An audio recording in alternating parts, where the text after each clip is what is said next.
Welcome back guys to my channel chemistry academy. आज के lecture में हम पढ़ेंगे सॉलिड स्टेट चैप्टर के बारे में, जो कि 12th क्लास का फर्स्ट चैप्टर है सीबीएसई के अकॉर्डिंग। तो बेसिकली हमने 11th क्लास में पढ़ा था स्टेट्स ऑफ मैटर, जो आप पढ़ के आए होंगे स्कूल से, बेसिकली पढ़ के आए होंगे states of matter, some basic principles of organic chemistry and different chapters आपने पढ़े होंगे। तो आज हम फर्स्ट चैप्टर पढ़ने जा रहे हैं, जो कि है हमारा सॉलिड स्टेट। सॉलिड स्टेट पढ़ने के लिए हमें पहले मैटर जानना होगा, मैटर होता क्या है।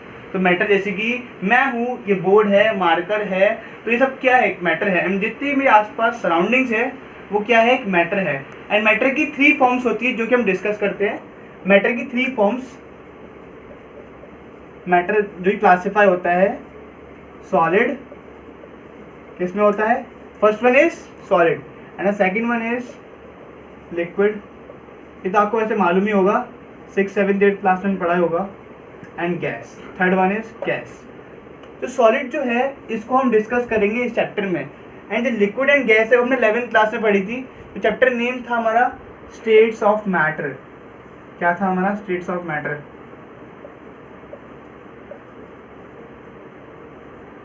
आई थिंक 5th चैप्टर था, ये मैटर नहीं करता था, 5th चैप्टर था ये होता। हमें बेसिकली पढ़ना है कि होता क्या है, मतलब उस चैप्टर में पढ़ा क्या था हमने। तो सॉलिड स्टेट के बारे में जानते हैं, सॉलिड स्टेट होता क्या है। उसको जानने के पीछे हमें कुछ जनरल प्रॉपर्टीज जाननी पड़ेंगी, जिससे मालूम पड़ेगा कि सॉलिड होता क्या है। तो चलिए शुरू करते हैं। जैसे कि मैंने पहले बोला कि सॉलिड को जानने के पीछे हमें कुछ जनरल प्रॉपर्टीज जाननी पड़ेंगी। तो चलिए स्टार्ट करते हैं। जनरल प्रॉपर्टीज होती क्या हैं। फर्स्ट प्रॉपर्टी उसकी होती है डेफिनेट शेप एंड वॉल्यूम। मतलब से समझ में आ रहा है कि सॉलिड की शेप होती है वो डेफिनेट होती है, और उसकी वॉल्यूम जो होती है वो भी कैसी होती है, डेफिनेट होती है। Definite in the sense fixed होती है। तो शेप कैसे, जैसे कि मान लेता हूँ ये मार्कर है मेरे पास, तो इसकी शेप जो है वो फिक्स रहेगी। अगर मैं 10 ईयर्स बाद देखूँ तो उसकी जो शेप होगी 10 सेंटीमीटर ना इंक्रीज होगी ना उसमें डिक्रीज होगा। तो दैट मीन्स उसकी शेप जो होगी वो फिक्स रहेगी। अब इन केस ऑफ वॉल्यूम जैसे बात करते हैं, तो कि आपने कोल्ड ड्रिंक पी होगी, कोल्ड ड्रिंक आपने पी होगी, उसमें क्या होता है कि कोल्ड ड्रिंक 2 लीटर की आ रही है, तो हम उसे रिप्लेस करते हैं किसी वाटर से या किसी भी लिक्विड से, तो उसका जो अमाउंट रहेगा सॉलिड के अंदर वो कितना रहेगा, 2 लीटर ही रहेगा, क्योंकि उसकी जो वॉल्यूम है वो डेफिनेट है और फिक्स्ड है। एंड सेकेंड वन जो इसकी आती है प्रॉपर्टी, सेकेंड प्रॉपर्टी जो most important property, incompressible nature. क्या बोला मैंने, इनकम्प्रेसिबल नेचर। कुछ समझ में आ ही गया होगा आपको थोड़ा सा कि इनकम्प्रेसिबल नेचर का मतलब क्या है।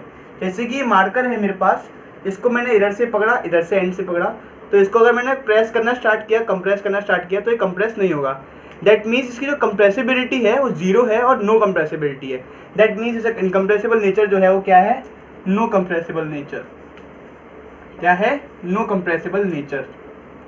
थर्ड प्रॉपर्टी आती है इसकी, जो कि है हमारी, अब आपको पहले सॉलिड का डायग्राम जानना पड़ेगा कि सॉलिड होता क्या है, डायग्राम क्या है उसका।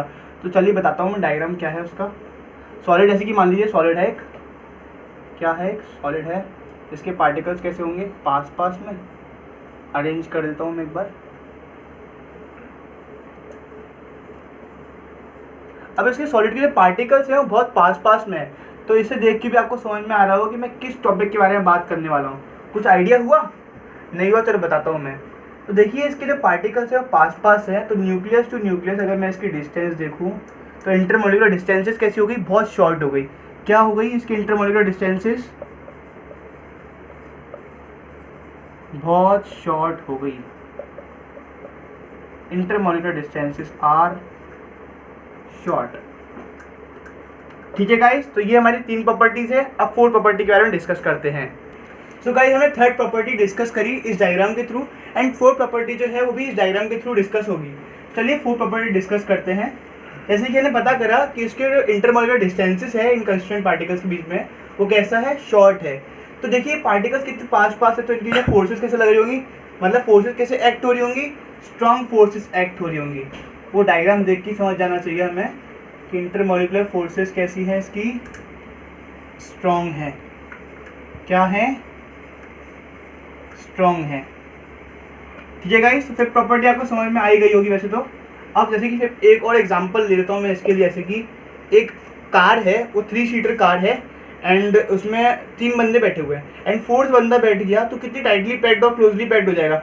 अगर 5th बंदा बैठा तो एक बंदा वहाँ से निकल जाएगा, अगर इधर से बैठा तो एक बंदा यहाँ से निकल जाएगा। तो कैसा इंटरमोलेकुलर फोर्सेस कैसी स्ट्रॉन्ग फोर्स एक्ट हो रही है इसके बीच में। अब 5th पॉइंट आता है हमारा, जो वो भी इसी डायग्राम से डिस्क्राइब होगा। देखिए कैसा होगा, जैसे कि हमारा फोर्सेस स्ट्रॉन्ग है, हमारा इंटरमोलेकुलर डिस्टेंसेस शॉर्ट है, तो सॉलिड कैसा हो जाएगा हमारा पूरा ओवरऑल सॉलिड हार्ड हो जाएगा, हार्ड हो जाएगा, रिजिड हो जाएगा। ये तो क्लियर हो गया हार्ड रिजिड कैसे होगा। अब ब्रिटल के केस में बताते हैं। ब्रिटल के केस में ये होगा, जैसे कि मैंने कंप्रेसिबिलिटी बताई थी अभी, इनकम्प्रेसिबल नेचर होता है। तो ऐसे मैंने इसको यहाँ से कंप्रेस किया था तो ये कंप्रेस तो नहीं हो रहा था, अगर मैंने ज़्यादा कंप्रेस करने की कोशिश करी तो टूट जाएगा, दैट मीन्स बिखर जाएगा। ब्रिटल नेचर शो कर रहा है इसका। 6th property and last property नहीं कहता मैं, 7th प्रॉपर्टी और है एक और। 6th प्रॉपर्टी जो है हमारी नो फ्लूइडिटी नेचर। कौन सा nature? No fluidity nature. Fluidity क्या होती है? यहाँ में क्वेश्चन आ रहा होगा फ्लूइडिटी होती क्या है। फ्लूइडिटी का मतलब होता है टेंडेंसी टू फ्लो। जैसे कि अगर पानी है, अगर हमने एक ग्लास पानी लिया उसको फ्लोर पर डाल दिया तो वो बहेगा, इसकी टेंडेंसी है फ्लो करने की। ऐसी गैस के केस में अगर हमने डिओड्रेंट लिया, डिओड्रेंट को स्प्रे करा तो उसकी भी गैस एक तरफ फ्लो करेगी। हवा यहाँ बैठा है तो बंदे को वहाँ पर स्मेल आ जाएगी, स्मेल के केस बता रहा हूँ वैसे अलग होता है।